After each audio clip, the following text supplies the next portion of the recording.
औज़ुबिल्लाहिमिनश्शैतानिर्रजीम बिस्मिल्लाहिर्रहमानिर्रहीम। अपने बायोलॉजी के तमाम स्टूडेंट्स को मैं अपने YouTube channel biology with Abid Malik पर वेलकम करता हूं। और आज आगे बढ़ते हैं हम अपने आप लास्ट वाले टॉपिक साइंटिफिक मेथड को आगे बढ़ाते हुए उसकी एक केस स्टडी को देखते हैं, स्टडी ऑफ मलेरिया की शक्ल में। ये आज का हमारा टॉपिक रहेगा और आज के हमारे ऑब्जेक्टिव रहेंगे कि बायोलॉजी ने किस तरह से बायोलॉजिकल प्रॉब्लम जो उस वक्त के दौर में हमें बायोलॉजिस्ट को पेश आया कि किस तरह से मलेरिया किन वजूहात और कैसे फैल रहा है, इस प्रॉब्लम को रेक्टिफाई करने के लिए बायोलॉजिस्ट ने कौन सा वे अडॉप्ट किया। तो लिटिल बिट हम हिस्ट्री को देख लेते हैं कि आज से 2000 साल पहले का जो फिजिशियन था वो मलेरिया से वाकिफ़ था और उस वक्त मलेरिया एक ड्रोन ख्वाब की तरह पूरी दुनिया के ऊपर छाया हुआ था। और वो इस मलेरिया की डिजीज़ के हवाले से कपकपी और बार बार बुखार करने वाली बीमारी के तौर पे लेते थे इसको। और मलेरिया का जो ज़्यादातर वकू था, ज़्यादातर अकरेंस थी उन इलाकों में थी जो नीचे थे और मार्शी एरियाज़ के करीब थे। उन आबादियों में मलेरिया बहुत ज़्यादा था जो मार्शी एरियाज़ के करीब थे या बाकी एरिया से ज़्यादा गहराई में थे, नीचे थे।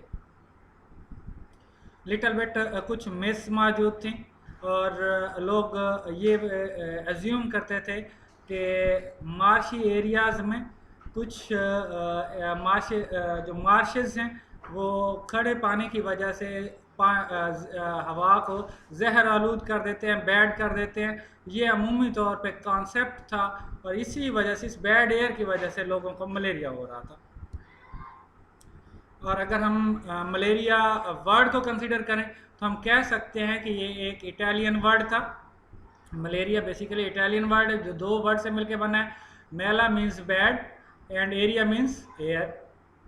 सिंपली हम कह सकते हैं कि बैड एयर इसका मतलब बनता है, ये बेसिकली इटालियन वर्ड था मलेरिया। ऑब्जर्वेशन जो उस वक्त मुख्तलिफ लोगों ने अडाप्ट की, कुछ लोगों ने वॉलंटरली ऐसा किया कि जो स्टेगनेंट वाटर था मार्शी प्लेसेस, वहाँ से लोगों ने पानी पी लिया कि अगर मार्शी एरियाज़ की वजह से मार्शेस की वजह से मलेरिया हो रहा है तो उसके पानी पीने से लाजमी तौर पर उन लोगों में मलेरिया होगा। लेकिन ऐसा नहीं हुआ। जब उन्होंने पानी पी लिया तो एक चीज़ सामने आई, ऑब्जर्वेशन में आ गई कि मलेरिया मार्शेस का पानी पीने से नहीं हो रहा। 17वीं सेंचुरी में जब अमेरिका डिस्कवर किया गया तो उस वक्त वहाँ एक दरख्त था, क्यों ना वहाँ यूरोपियंस उसकी बार्क लाते थे, उसकी छाल लाते थे और उसको मलेरिया के ट्रीटमेंट के तौर पर यूरोप में और ऑल अदर वर्ल्ड में सेल किया जाता था। लेकिन कुछ डिसऑनेस्ट ट्रेडर्स ने जो वहाँ से क्यों ना ला रहे थे, उन्होंने क्या किया, उन्होंने वहाँ से एक मिलता जुलता एक दरख्त सिनकोना जिसके अंदर कोनिन मौजूद था उसको लेके बेचना शुरू किया। लेकिन ये उनकी डिसऑनेस्टी जो थी, ये जो बेईमानी थी उनकी, उन ट्रेडर्स की, ये दुनिया के इंसानियत के भले के लिए इस्तेमाल हो गया। और उसके अंदर जो मौजूद कोनीन था वो ड्रग ऑफ चॉइस कह लें कि उस वक्त मलेरिया के लिए बेहतरीन ड्रग के तौर पे सामने आया। जो मलेरियल ट्रीटमेंट के हवाले से थोड़ी सी हिस्ट्री उस पर बात कर लेते हैं कि ढेर सारे लोग थे, ढेर सारे फिजिशियंस थे जो मलेरिया को सिनकोना के ज़रिए बग़ैर किसी वजूद जाने के ट्रीट कर रहे थे। और ये नियर अबाउट 200 ईयर्स पहले चले जाएं तो याद रखिएगा, कुछ लोगों का ख्याल था कि ये जो डिजीज़ेज़ हैं, मलेरिया टाइप डिजीज़ेज़ या मलेरिया, ये टिनी क्रिएचर जो कि उस वक्त ब्लड के अंदर मौजूद थी, ये उसकी वजह से हो रहा है।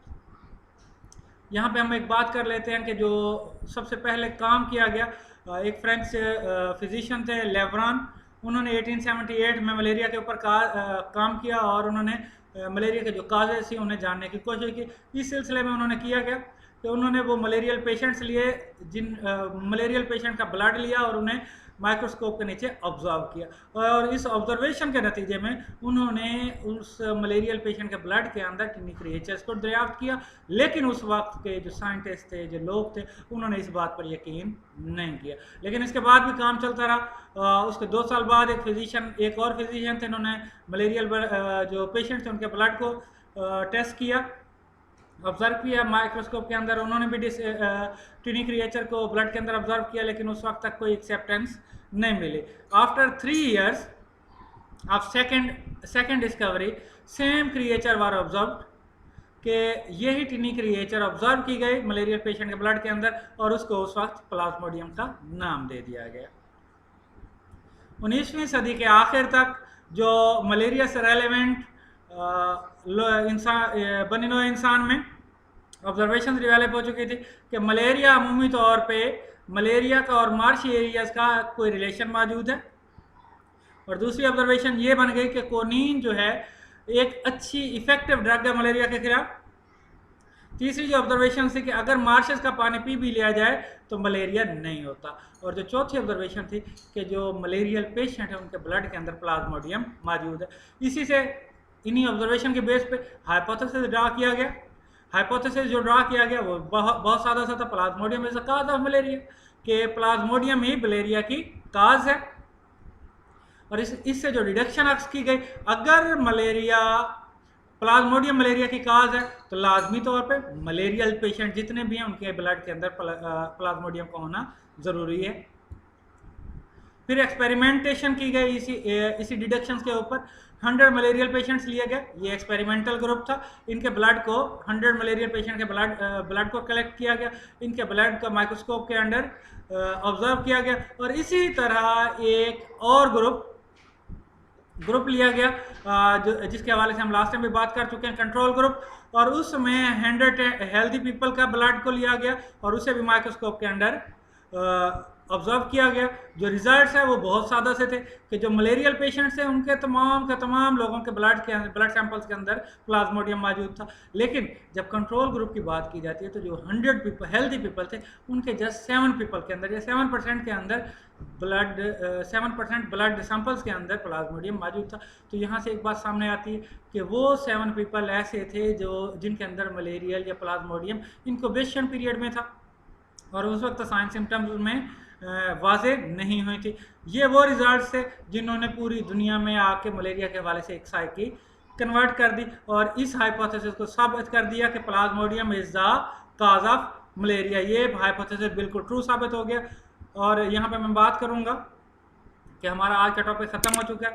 जिन लोगों ने मेरे चैनल को सब्सक्राइब नहीं किया वो प्लीज़ मेरे चैनल को सब्सक्राइब कर लें और अपने दोस्तों को इन वीडियोस को फॉरवर्ड करें और अपने दोस्तों को रिकमेंड करें। इसके साथ ही मैं आप लोगों से इजाज़त चाहूँगा और इंशाअल्लाह नेक्स्ट इसी केस को हम कंप्लीट करेंगे और फिर आगे बढ़ेंगे। अल्लाह हाफिज़।